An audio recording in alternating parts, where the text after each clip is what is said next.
Afghanistan's territory should not be used for sheltering, training, planning, financing, or launching terrorist attacks in the region. Now, this has been one of the key takeaways from the regional security dialogue on Afghanistan hosted by New Delhi. This is the third such initiative. The first two meetings were in Iran. Pakistan, incidentally, was not a part of the first two dialogues in Iran. India did invite Pakistan, but a sulking Islamabad chose to stay away. China, too, had scheduling issues. India Today's Foreign Affairs editor, Geeta Mohan, gets us more. A severe humanitarian crisis, food shortage, power outage, and much more. If things do not change soon, the human cost of the Taliban takeover in Kabul would be unfathomable. And that's what is worrying neighboring nations, particularly India. India on Tuesday hosted a key security dialogue in New Delhi for a unified response to stop Afghanistan from hurtling into an abyss, one which could be exploited by terror outfits. The national security advisors of 7 nations, including Russia, Iran, Kazakhstan, Kyrgyz Republic, Tajikistan, Turkmenistan and Uzbekistan attended the meeting. All nations that have a direct stake in peace in Afghanistan. The security situation of Afghanistan and its regional and global ramifications were discussed threadbare. We all have been keenly watching the developments in that country. These have important implications not only for the people of Afghanistan, but also for its neighbors and the region. This is the time for close consultations amongst us, greater cooperation and interaction and coordination among the regional countries. India raised concerns over terrorism threat, radicalization, drug trafficking, and called for humanitarian assistance to the Afghans. This is the time for close consultations amongst us, greater cooperation and interaction and coordination among the regional countries. I am confident that our deliberations will be productive, useful, and will contribute to help the people of Afghanistan and enhance our collective security. Following the meeting, Prime Minister Narendra Modi met the security chiefs of all 7 countries. Both Pakistan and China, who are fighting to legitimize the Taliban regime in Afghanistan, skipped the meeting.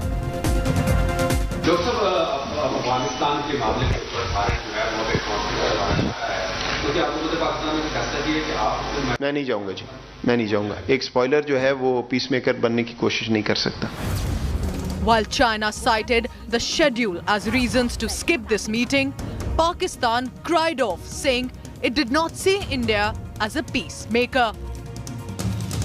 The 2 important takeaways from the meeting of these important regional partners was one, that humanitarian assistance needs to reach to the people of Afghanistan, and secondly, that all stakeholders are concerned about a rise in extremism and terrorism that could destabilize the region. In New Delhi, Geeta Mohan for India Today. And on India First, we ask, is India a player or has India been edged out, as some argue? Joining me on the subject, the most authoritative voices on Afghanistan in the region, Ambassador Vivek Kajju, former Secretary in the Ministry of External Affairs, former Ambassador to Afghanistan. Major General Sanjay Miston is former Defence Attaché to Afghanistan. Sushant Sareen is a senior fellow at the Observer Research Foundation. My first question is to India Today's Foreign Affairs editor, Geeta Mohan. Geeta, humanitarian assistance, yes. Terror, yes. What's the biggest signal that India is sending out? Well, the biggest signal is that India is a player, and that when India calls for a meeting, important regional partners do come for that meeting. We know that Pakistan and China skipped the meeting. China has said that there's scheduling issues. But if not for the plenary that was held in Beijing, would China have come or not is the big question. Would Islamabad and Rawalpindi really influence the decision of Beijing? That's a question. But Pakistan certainly played a spoiler, not just in terms of what Moeed Yusuf said when he declined India's invitation, but also the one-upmanship by now holding meetings almost after or simultaneously with the Delhi security dialogue of regional partners. Okay. Having said that, India certainly came out as a country that is thinking for the people of Afghanistan, because this is a humanitarian crisis Yes. we're talking about, and it was quite important to see how the Delhi Declaration focuses on that, how to ensure that aid and assistance reaches the people of Afghanistan, although none of the countries have really recognized the Taliban regime. Ambassador Kaju, are we a player or have we been edged out? And are we fighting to remain relevant? Look, I think it was good that we called this meeting. And I think it is good that countries in the region responded to it. It was expected that Pakistan will not come, and no one really thought that the Chinese would be here too, because the region is divided on Afghanistan. But the question you asked is extremely significant. Are we a player? Can you be a player when you are not present on the playing ground? And where is the playing ground? The playing ground is not around Afghanistan. It is not in Tajikistan or Iran or Russia. It is in Afghanistan itself. So are we there? And if we are not there, the answer to your question is obvious. General Meston, is Pakistan in control, or is Pakistan just pretending to be in control of the situation given what's happening along the AFPAC border and even now inside Pakistan? I think, Gaurav, Pakistan is definitely not in control. It gives the impression that it is in control. And obviously it is holding this Troika Plus meeting tomorrow. But the fact of the matter is that out of the 7 neighbors which are bordering Afghanistan, 5 have today come to India, including India. We also have borders with Afghanistan that is 105 kilometers. Yes. So 5 countries have attended out of 7. This itself proves that we have taken a bold step.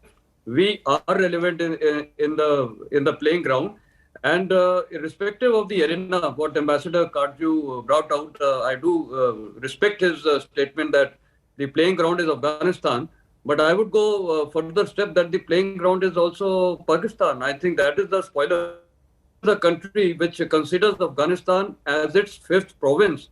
And therefore, India today has taken a correct step that 5 countries have attended. And therefore, we need to actually start isolating Pakistan and also China, because they are the ones who are becoming spoilers. And perhaps the next step India should take, let's hold another meeting and call the United States and all the other important aspects. Russia has already. So let these so while we plan all of it, Pakistan already appears to be doing this. And is Pakistan then, Sushant Sareen, a step ahead? Is there merit? As Ambassador Kaju very rightly points out, how can we be a player if we are not in the playing 11, if I may, and not, in the field? Pakistan is having a similar meeting. Is Pakistan succeeding in continuing to pull wool over the world's eyes, remain a part of the problem, yet be seen as part of the solution? I don't think anybody sees Pakistan as part of the solution. But if you want to take this analogy of playing in the field and playing outside the field to become a player, to decide the outcome, don't forget that match fixers do not enter the field. They actually fix the match from sitting thousands of miles away. That is also being a player and comes. There are many other analogies I can give on how you can be a player without having to be present in a particular place. So I don't think that is the relevant thing from my point of view. India has always been a player. India will continue to be a player. Sometimes you're on the field, sometimes you're a player from outside the field. So I don't think that is an issue. The important thing is, from my point of view, I see what has happened today as significant simply because, this is a good initiative to tie up with some of the other countries which have similar concerns. And the two holdouts which haven't come today do not have the same concerns as the countries which came today. And I'm glad that Moeed Yusuf, I don't know why you are thinking he was talking about India as the spoiler. I think Moeed Yusuf was confessing to the fact Pakistan is a spoiler and hence it cannot be a peacemaker and hence it's not going to come to India. Right. And I think we should, he did that. But the Chinese, of course, do not matter out here. As important as the other countries because the concerns of the countries which came to Delhi today are almost similar.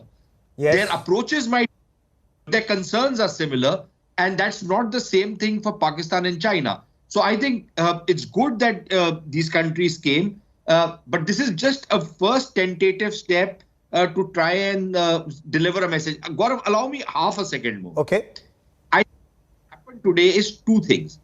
One, all these countries, including India, and which is a change in India's position, have conveyed to the Taliban that they, unlike the 90s, are reconciled to the fact that the Taliban are in command in Afghanistan.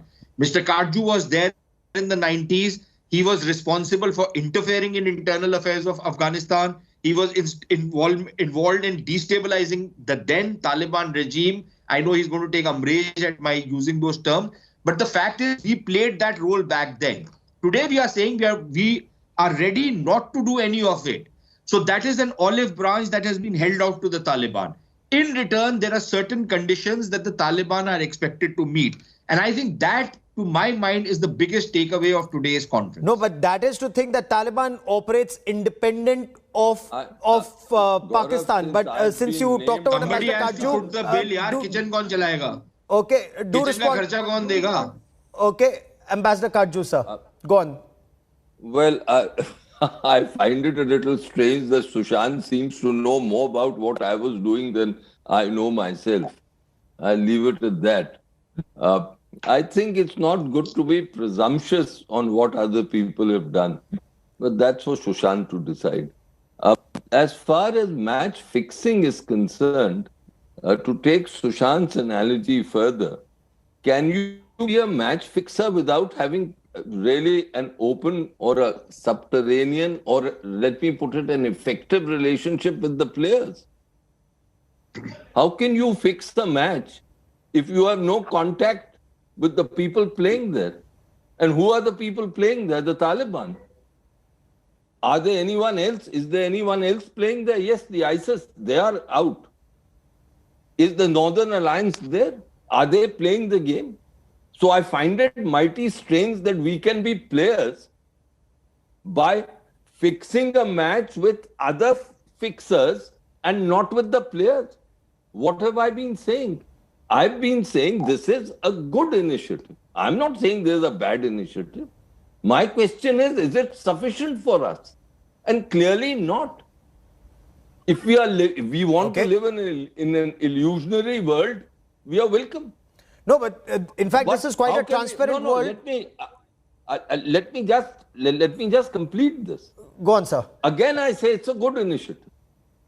We've got others. Yes, good. But is it enough? Certainly not. Because if Sushant feels he can fix matches even without... So you are advocating a deeper engagement with Taliban. A deeper engagement with Taliban. I do not know whether it's happening back channel, and perhaps, Geeta, you and Sushant and General Meston can tell us more about this. I do believe today what has happened. We held this meeting, but the players and the only player today in Afghanistan, the only effective player is the Taliban. Where was the Taliban foreign minister? In Islamabad. So the time has come when we must be in open contact with them. We must play this game. And the playing ground... If we are to legitimize Taliban, then there are certain conditions that Taliban too must fulfill. Please, legitimacy is not the thing. Diplomatic recognition is, Gaurav, no one in the world is recognizing the Taliban. I'm not suggesting we recognize the Taliban, but the Russians who came here, the Iranians who came here, Don't they have missions in embassies in Afghanistan?